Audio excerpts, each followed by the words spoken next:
You're listening to Pure 24/7 Radio. It's Dan with you here, and I am very pleased to welcome a special guest for these Christmas shows.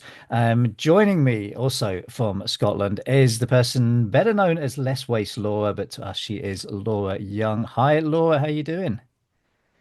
Hi, and Merry Christmas. I'm doing well. How are you? Yeah, I'm doing well. Yes, enjoying all the festivities and having some fun here on the radio as well. So, for those that may have been living under a rock and haven't heard all what's going on, give us a quick summary. Who is Laura Young, this less waste Laura that we hear about? Yeah, well, I mean, I guess I do two things. I'm an environmental scientist, that's my day job. So I'm really interested in how we can create a world that is sustainable, that is resilient, so that we can all live in harmony with it. And my research looks at things like flooding, which in the UK is just on the rise. And so I look at how do we actually create places that are great for people, great for the planet, and live alongside nature really well. But I'm also a campaigner, so I do loads of stuff around sustainability. And the Less Waste Laura was born out of a New Year's resolution after, watching Blue Planet and wanting to be more sustainable. And I've got a background, of course, as an environmental scientist, but I do loads of different campaigning around issues like how to reduce plastic, reduce waste, try and be more eco-friendly. And I do that in all sorts of different spheres, whether that's food, shopping, fashion, travel. And I do lots of it online. So I sort of live online as Less Waste Laura, and that's where people can check out the work that I do. Absolutely. And I guess one of your big successes over the last year was the whole disposable vape thing as well, wasn't it?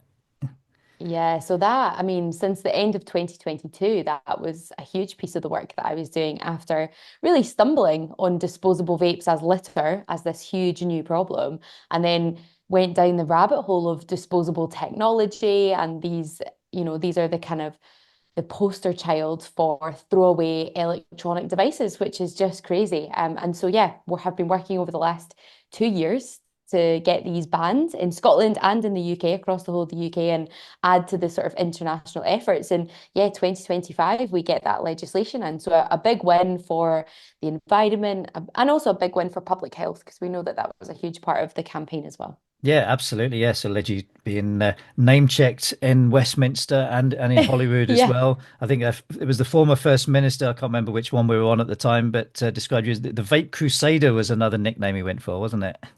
I mean, you've got to love your local paper and the puns they come up with. So the Vape Crusader was the nickname I got. I feel for years I've tried to brand myself as Less Waste Laura, but one local paper headline changed all of that. So Yeah. yeah, really great to see that recognition, but it was the best name. No, absolutely. It's blowing my branding what you're doing. Yeah. But in that list of stuff you mentioned right at the start there, something that's quite important over this Christmas period is food and food waste. It's kind of the time for gluttony, isn't it? We'll just buy all these things in and we don't always eat it. What can we do better with this, Laura?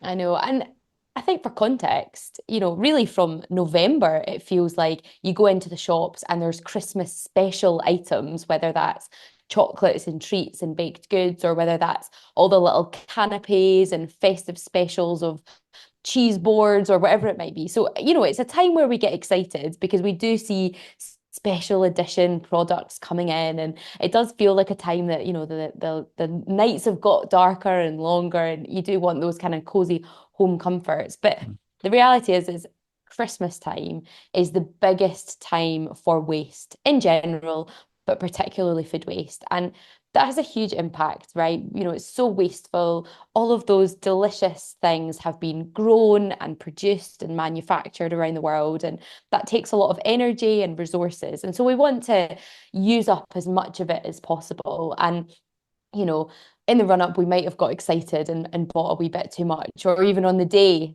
Christmas Mm. Day, we've all probably cooked a little bit too much.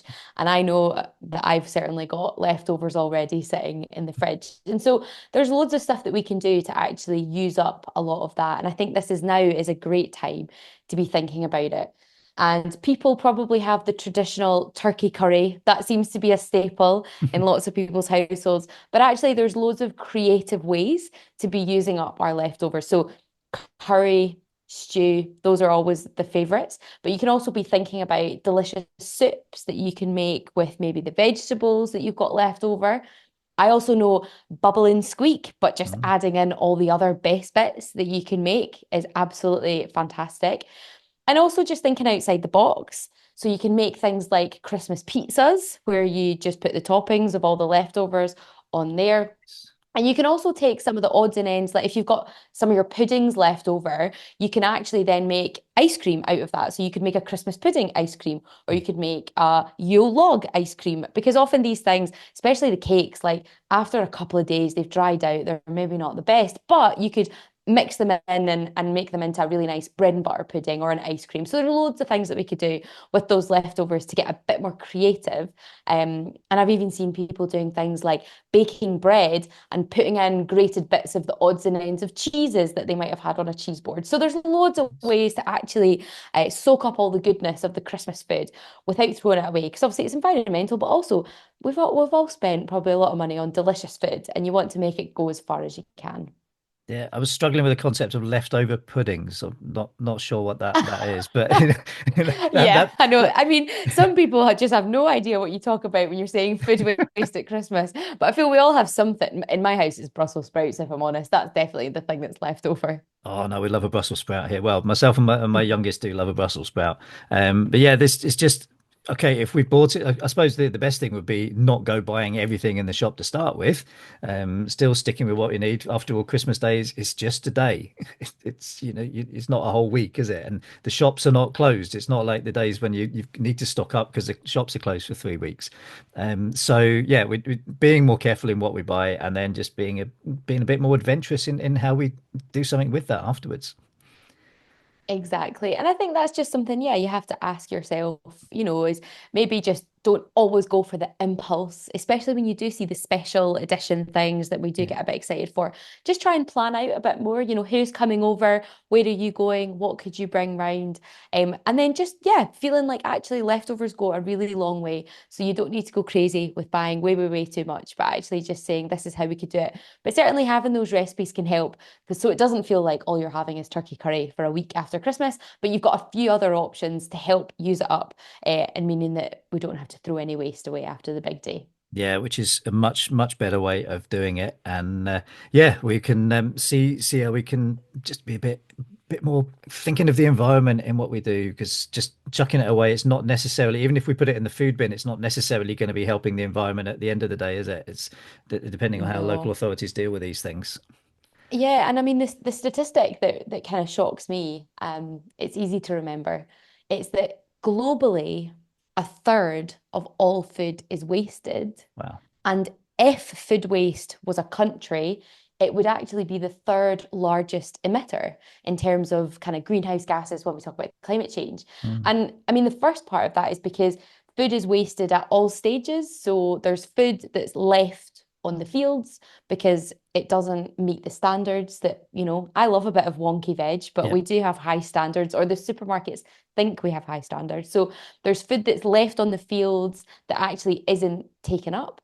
There's then food that's left in the supermarket, so food that's just not bought in time, so it goes past its sell by date, and so it gets thrown away. And although there's some community initiatives happening to try and deal with that, there's still lots that is thrown away. And then it's finally also wasted with us. So it's stuff that we've forgotten about in our fridges. It's things that we don't eat off our plate because we put on way too much. And so food is wasted there. And there's tips actually on how to reduce it, not just with the recipes. The two things that I find really helpful.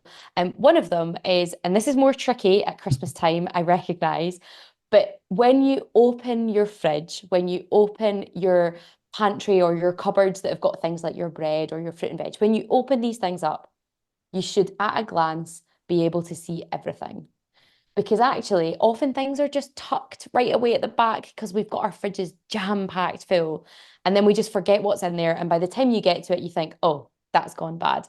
And the other thing is, even if it's just a portion of a shelf or a little bit in the door or whatever it might be, have somewhere, particularly in your fridge, that's like a must eat now section. So maybe you've got half of a pepper that you used or half a pot of yogurt or something that you know it's a kind of leftover and you know it's going to go out of date soon. Have a rough area in your fridge that is for things specifically that you know are going to go out of date soon. And you can try and be creative and include them in your next recipe. And it just means that you open your fridge, you can see everything, but you also can take a quick look at that area and think, okay, I need to make sure that I use these things. And that really helps me with my sort of food waste because you don't always buy just what you need. You do always have sort of odds and ends because recipes don't always use full jars or full bottles of whatever it may be. And that's helpful. And I think that it's good because these are things that have been produced. People have been involved in the producing of all of this. And of course, it has an impact on the planet. But those are some, yeah, really good tips that have certainly helped me out in the past. That's really, really good stuff. And of course, the internet is full of other influencers now who are doing lots of stuff with food waste. And I've often seen them on cooking programs as well, when they're literally using the whole of the product, whatever it may be, to do this. So Yeah. just a quick Google search, and for those that are a lot younger than me and know their way around TikTok and stuff, there are Oh, it's very great. many people showing what to do with food waste now, aren't they? In a good way. Oh yeah, definitely. And that's I found a recipe that uses the whole cauliflower. So you can use the core of it that's normally quite hard. You can use the leaves and you can use all of it in one recipe. The Yeah. same with so many other things. It's fantastic. And if TikTok, absolutely, all these social medias. But a really good website is Love Food Hate Waste. And they've got loads of like resources and recipes. And that's a really good first port of call. And then you can, of course, find loads of other creative people who are showing amazing solutions. Brilliant. Yeah, love food, hate waste. That's a good motto to go into 2025 with anyway, but great that there's that resource there. Laura, that's been really, really helpful. And I'm sure as our listeners are sitting there this afternoon and just munching on another packet of peanuts, or reaching for a final slice of Christmas cake or whatever, that we can do something adventurous. And it might be good to hear from listeners. Come on, what different ways have you used your Christmas waste, your food waste? We'd love to hear some of the things that you've been doing. So that'd be great to hear from them. Brilliant. Laura, as listeners are being told, I'm going to be cropping up on the Pure Brunch show from on Tuesdays from 2025. And I think when we find some environmental things, you're going to be cropping up every now and then on the show. And also, here's a little teaser for anyone that might be thinking of proposing over this festive period. Laura will be back in New Year. You may have seen stuff on her socials if you follow her anyway, as Laura is getting married in 2025. Congratulations, Laura.